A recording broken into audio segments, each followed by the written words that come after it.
राष्ट्रवादी काँग्रेस पार्टीच्या बीड जिल्हाध्यक्षा प्रज्ञा खोसरे या भोंदूखराच्या हस्तक असून त्यांच्यापासून सुनेत्रा पवार यांच्या जीवितास आणि प्रतिष्ठेस धोका असल्याच्या उल्लेखाचं एक निनावी पत्र सोशल माध्यमांवर मोठ्या प्रमाणात व्हायरल झालं होतं। यामुळे बीडच्या राजकीय वर्तुळासह सर्वत्र या संदर्भात उलटसुलट चर्चा होत आहेत।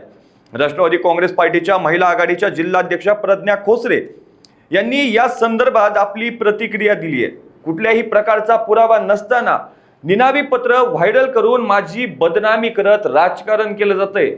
पत्र व्हायरल करणाऱ्या विरुद्ध मानहानीचा दावा दाखल करणार आहे अशी प्रतिक्रिया प्रज्ञा खोसरे यांनी दिली आहे। सर्वप्रथम त्या खराचा तर मी जाहीर निषेध करते, त्याला तर फाशीची शिक्षा झाली पाहिजे या मताची मी आहे। आणि जे निनावी पत्र व्हायरल होत आहे त्याच्यामध्ये एक सिंगल पुरावा देखील नाहीये आणि उगीच माझी कुठल्याही खालच्या लेवलला जाऊन राजकारण करत आहेत लोक आणि माझी नाहक बदनामी होत आहे। आपण विचार करा, एखाद्या महिलेची माननीय मुख्यमंत्र्यांनी आपल्याला सांगितलेलं आहे की महिलांची बदनामी याच्यामध्ये करू नका, तरी पण आपण एक महिला असून महिलांचीच बदनामी करतोय, हे सर्वस्व चुकीचं आहे। आणि हे जे कोणी निनावी पत्र दिलेलं आहे त्याच्या विरोधात मी मानहानीचा दावा तर दाखल करणारच आहे आणि त्यांनी इथून पुढे असे कारस्थानं करूही नाही। आणि दुसरी महत्वाची गोष्ट, त्याच्यामध्ये जे सुनेत्रा वहिनींना माझ्याकडून धोका आहे, खरंच हे खूप हास्यास्पद आहे। आम्ही आदरणीय दादा गेल्यानंतर जे वहिनींमध्ये दादांना पाहतोय आणि वहिनींनाच आम्ही सर्वस्व मानतोय, असं असताना आम्ही ग्राउंड लेवलला अगदी वहिनींच्या ह्याच्यावर चालतोय, अगदी शब्दावर। असं असताना तुम्ही जर माझ्यापासून त्यांच्या जीविताला धोका आहे, हे खूप अशा गोष्टी जर व्हायरल होत असतील तर हे सर्वस्व चुकीचं आहे।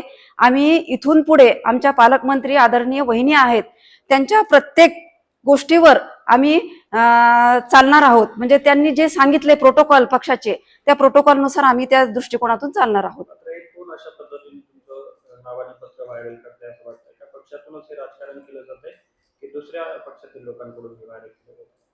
दुसऱ्याही पक्षातील आहेत, काही आमच्याही पक्षातील महिला आहेत। महिलाच महिलांची बदनामी करताना आपण पाहतोय। कारण आपण पाहू शकतो समाजामध्ये की निनावी पत्र, मी तुम्हाला काय सांगते माहितीये का, त्यांनी माझ्याशी जर राजकारण करायचं असतं तर समोर या ना। मी प्रत्येक तुमच्या मार्फत, तुमच्या सर्वांच्या मार्फत त्यांना उत्तर देऊ इच्छिते की एक सिंगल पुरावा मला त्याच्यामध्ये दाखवा।